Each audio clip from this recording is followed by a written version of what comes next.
जय श्री हरि। भाई साहब, बिटिया, बहन जी, कभी कभी जीवन में ऐसे पल आते हैं जब इंसान सोच में पड़ जाता है, क्या मेरे जीवन में जो जाने अनजाने गलतियां हुई हैं उनका कोई उपाय है? क्या मेरे पिछले कर्मों का बोझ हल्का हो सकता है? क्या कोई एक ऐसा अवसर है जो मेरे भाग्य का दरवाजा फिर से खोल दे? अगर आपके मन में भी ऐसे सवाल कभी आए हैं तो सुनिए। भाद्रपद कृष्ण पक्ष की अजा एकादशी, जिसे आनंदा एकादशी भी कहा जाता है, वही अवसर है। यह सिर्फ एक तिथि नहीं बल्कि पापों को धोने और जीवन में आनंद भरने वाली संजीवनी है।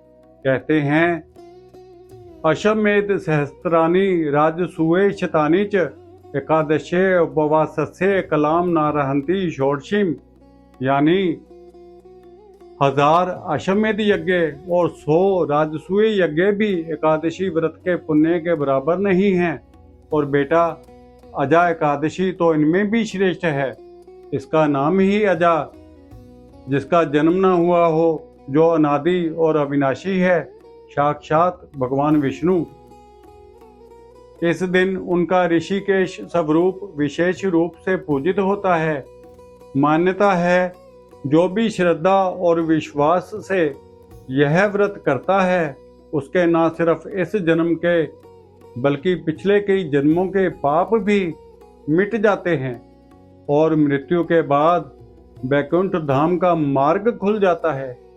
शहर हो या गांव, बेटा, दुख और तकलीफ तो सबको छूते हैं। यह व्रत उन बंधनों को खोलने की कुंजी है।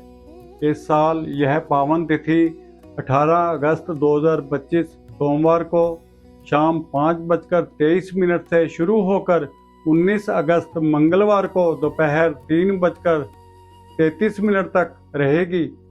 उदया तिथि के अनुसार व्रत 19 अगस्त को रखा जाएगा और उस दिन सिद्धि योग और शिव वास जैसे शुभ योग भी बन रहे हैं। जैसे एक साथ कई दीपक जल उठें, वैसे ही व्रत का फल भी कई गुना हो जाएगा। व्रत खोलने का समय 20 अगस्त बुधवार को सुबह 5:53 से सुबह 8:29 तक रहेगा।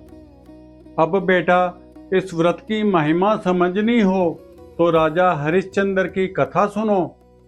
सत्य और वचन के पालन के लिए तीनों लोक में जिनका नाम आदर से लिया जाता था, वही राजा हरिश्चंद्र। एक बार उन्होंने सपने में ही अपना पूरा राज्य महर्षि विश्वामित्र को दान कर दिया। सपने की बात को भी उन्होंने सत्य मानकर जागते ही सब सौंप दिया। दक्षिणा चुकाने के लिए उन्होंने अपनी पत्नी और बेटे को बेचा और खुद शमशान में चंडाल के यहाँ काम करने लगे। सोचो, राजा का ताज छिन गया, परिवार बिछड़ गया और जीवन एक कठिन परीक्षा बन गया। दिन ऐसे ही गुजर रहे थे कि महर्षि गौतम आए। राजा ने अपने दुख की पूरी कथा सुनाई। महर्षि ने कहा, राजन, भाद्रपद कृष्ण पक्ष की अजा एकादशी का व्रत करो, रात भर जागरण करो। यह व्रत तुम्हारे पापों का अंत करेगा। राजा ने पूर्ण श्रद्धा से व्रत किया, उपवास रखा, भजन कीर्तन किया और रात भर नहीं सोए। सुबह होते ही चमत्कार हुआ। मृत पुत्र जीवित हो गया। पत्नी शाही वेश में लौट आई और देवताओं ने आकर राज्य वापस सौंप दिया। महर्षि गौतम ने कहा, राजन, यह अजा एकादशी के पुण्य का प्रताप है। अब सुनो इस व्रत की तैयारी और विधि। एक दिन पहले यानी 18 अगस्त की शाम को सूरज ढलने के बाद सात्विक भोजन करें। चाहे आप शहर में हों या गांव में, उस रात बस हल्का और सात्विक भोजन ही लीजिए। लहसुन, प्याज, मांसाहार, मसूर की दाल बिल्कुल ना लें। मन शांत रखें और भगवान का स्मरण करते हुए सोएं। व्रत वाले दिन 19 अगस्त को सुबह जल्दी उठें, स्नान करें, पानी में थोड़ा गंगा जल और तिल मिलाएं, साफ धुले हुए कपड़े पहने, संभव हो तो पीला रंग, क्योंकि यह भगवान विष्णु का प्रिय है। पूजा स्थान को साफ करें, पीला कपड़ा बिछाएं, भगवान विष्णु और माँ लक्ष्मी की मूर्ति या चित्र स्थापित करें। अगर घर में भगवान विष्णु की प्रतिमा या चित्र ना हो तो दक्षिणावर्ती शंख, जिसका मुंह दाईं ओर खुला हो, लें और उस पर पीला चंदन अर्पित करें। हाथ में जल, फूल, चावल लेकर संकल्प लें, हे प्रभु, मैं अजा एकादशी का व्रत आपके चरणों में अर्पित करता हूँ, कृपा करके इसे सफल बनाइए। पूजा में पीले फूल, फल, पंचामृत और तुलसी दल अर्पित करें। ध्यान रहे, तुलसी पत्ते एक दिन पहले तोड़ लें। ओम नमो भगवते वासुदेवाय मंत्र का जप करें। विष्णु सहस्त्रनाम या श्री सूक्त का पाठ करें।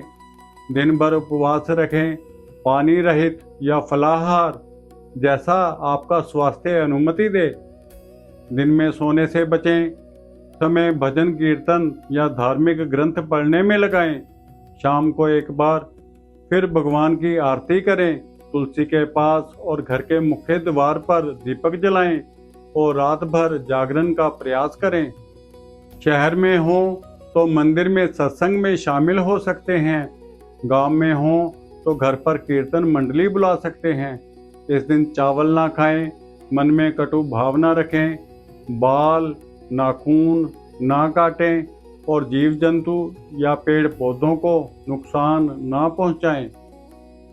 और भाई साहब, बिटिया, सुनिए, अजा एकादशी का ज्योतिष और शास्त्र दोनों में मान्य एक विशेष उपाय। इस दिन प्रातः नित्यक्रम के बाद पीले आसन पर बैठकर भगवान विष्णु के मस्तक पर अंगूठे या अनामिका उंगली से पीले चंदन का तिलक लगाएं। अगर प्रतिमा ना हो तो दक्षिणावर्ती शंख के ऊपरी भाग पर पीले चंदन से तिलक लगाएं। इसके साथ ही उनके चरणों में 5 पीले फूल अर्पित करें और 5 पीस पीली मिठाई जैसे बेसन के लड्डू अर्पित करें और फिर वहीं बैठकर कम से कम 108 बार ओम नमो भगवते वासुदेवाय मंत्र का जप करें। अंत में यह पीली मिठाई किसी ब्राह्मण, गौशाला या छोटे बच्चों को दान करें।